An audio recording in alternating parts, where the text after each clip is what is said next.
Hello, magandang araw mga kajak o gabi na. So, anyway mga kajak, meron lang ako i-review o ipapakita sa inyo dahil ito ay mga pagkakamali, no, ng mga mga mekaniko at minsan talagang hindi pamilyar sa mga ginagawa. So, anyway, ito po ay EcoSport na sinerbisan natin dahil una-una, mayroon siyang check engine. So, nabasa ko naman sa scanner natin at napalitan na natin o pinalitan natin, no? May dala na tayong pyesa. EcoSport ito at pinalitan natin ng oxygen sensor. At the same time, ay nagpalit din tayo ng tinatawag na DCTF kasi mali yung nilagay ng mekaniko o isang pagawaan ng sasakyan ay nilagay nila ay Mercon LV. So gusto ko ipakita sa inyo dahil ito ay mali mga kajak kahit anong ipilit nila kasi sabi nung may-ari ng shop ay yan talaga ang nilalagay. So para sa akin po, no, pagka hindi talaga natin alam, wag nating pakialaman. So anyway, to cut the long story short ay nagkamali sila at tinawagan tayo. At tayo naman po ay sinerbisan natin, na hindi tayo nag-rescue. Ibig sabihin, pumunta tayo, sabi ko, wag na lang muna nilang gamitin or patagalin, no? Na hindi dapat ito ay mapalitan na agad. So, anyway mga kajak, panoorin nyo to kung anong nangyari. Okay lang, sir? Sige po, sige po. Ayan, si ma'am. Si sir na lang. Ayan. Nandito tayo sa San Pedro at nagpatulog si sir dahil medyo mali yung ginawa ng pinagpagawa niya. Ayan, nakalagay ay ATF, no? Kulay pula ito mga kajak, no? So ito ay maling-mali kasi ang DCTF ang nilalagay sa EcoSport dual clutch. So check natin, pula at 2 liters lang, baka kung ilang litro pa ang nilagay. So titignan natin. Ayan. Para sa kaalaman ng mga car owner, lalo na sa mga EcoSport, ito ang nilalagay. Original Ford na dual clutch, hindi po ATF o Mercon LV, no? Hindi po yan ang nilalagay. So ito dapat. So mag-ingat.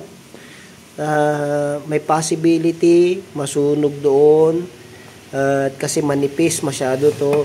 So iinit yung transmission natin. Baka magloko pa. So ito ang dapat nilalagay. Oh, ayan. Nabili ni sir niya second hand kasi to. So, at least chinik na natin. Grabing kapal. Oh.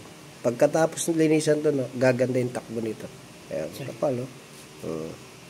Sige, linasan mo, Mark, para hindi sayang yung punta natin dito.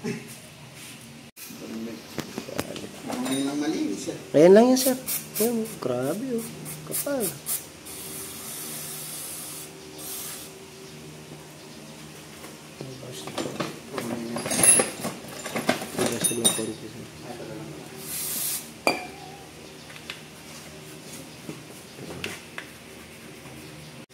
Oo, sir, titipid yan. Isa rin costly yan.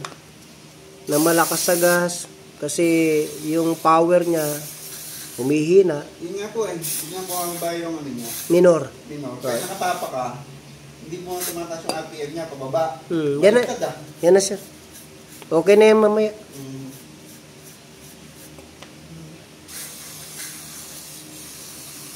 Yo, pumuti. Sa harap, tapos na. Ayun. Inis. Galing. So, ayan na. Check na natin spark plug.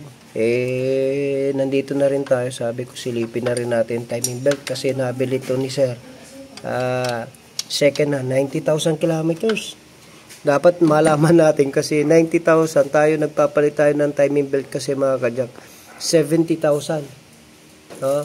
60 to 70 ang palit natin. Ito 90,000 na. So, kailangan namin ma-check para masigurado natin at ma-advise yung may-ari kung talagang palitin. Kasi kung nakita ko at napalitan na ng may-ari, ayos, hindi nagagastos si sir. So, kailangan ma-check natin to.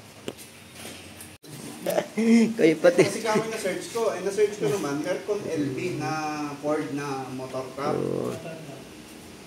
Hindi ko alam na may Baka dual ka naman, clutch. tinatama ka pa nila. Ayan o. Kulay pula nilagay. Sobrang nipis nito. Sobrang labnaw. So, supposedly, DCTF ang nilalagay natin sa nilagay pula. Delikado. Pula.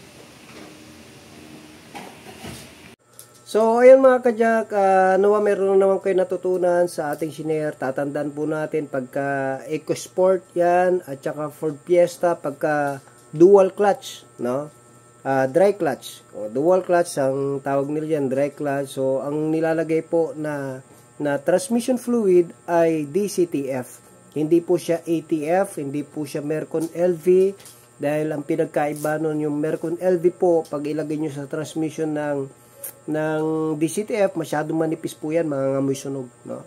So, siyempre, yung mga gear niya doon, masusunog siya, malaking problema yan. So, anyway, nawa meron naman kayo natutunan sa ating kaunting vlog, at salamat po sa may tiwala o nagtiwala sa pagpapagawa ng kanilang sasakyan dyan po sa San Pedro. Shout out sa mag-asawang yan. Natapos na rin, na-address na rin natin pati yung kanyang tinatawag na oxygen sensor, nagpalit din tayo.